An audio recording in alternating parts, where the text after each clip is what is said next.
guardo mare, ma che stasera all'onna sono ritratti sti pensieri miei.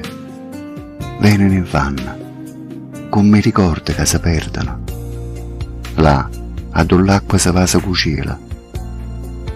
La terrazza è deserta, non mi voglio affacciare, non è un momento.